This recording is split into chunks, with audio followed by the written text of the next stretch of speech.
So, why do we stay away from reverse mortgages? Well, in my experience, a reverse mortgage probably has the greatest likelihood of being called due. A reverse mortgage is a lot different than a regular mortgage. In a regular mortgage, you borrow the money and it's set up over, it varies. Could be a 30-year amortization, a 15-year amortization. It could be a fixed rate. It could be an adjustable rate. It could be interest only. It could be done a bunch of different ways. But in a reverse mortgage, that's typically a scenario for older people that have a free and clear house or close to it, and they want to pull their equity out of their home without having to sell their home. That maybe they've lived there for a long time. They don't want to give it up as their home. They want to remain there. But what they can do is get a reverse mortgage, and what that does is it gives them a lump sum. And I have seen some that gave them payments on a monthly basis, and then they don't have to make payments on that money. So they get to use the money, they get to use the equity out of their house while they still live in the house. And then when they either sell the house or when they pass, then of course the reverse mortgage company's paid back.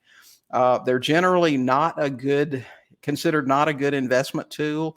The cost for them are very high, but some people use them. But what you'll find with a reverse mortgage is one of the stipulations in the contract is they have to continue to live in the house. They don't, of course, want you renting it out and collecting rent and everything else while you're in it. They want to be paid back.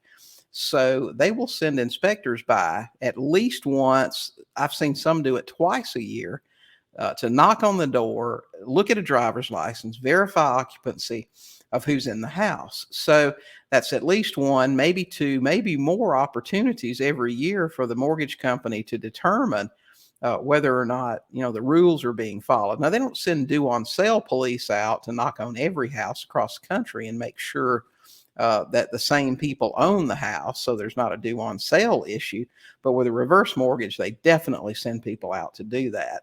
So, whether you were renting it, whether you were selling it with owner financing, whatever you were doing with that reverse mortgage property that you picked up, somebody would find out about it pretty quickly. I mean, your tenants, you don't want to put tenants in or buyers in and say, okay, we got to keep this secret. That doesn't look good. So they're probably going to find out at least within a 12-month period. Now, I've heard investors say, listen, we've bought houses with reverse mortgages and we've never had any trouble. And hey, there's always a chance, the inspector only comes once or twice a year and nobody's home.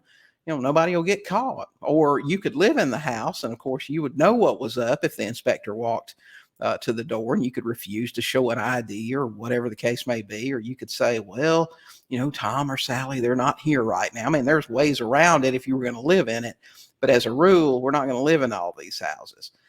So for that reason, we pretty much avoid those. Now, the only exception to that, in my opinion, would be if there was still a lot of equity in this property and your intent was to get it, do some lipstick renovations to it, sell it very quickly.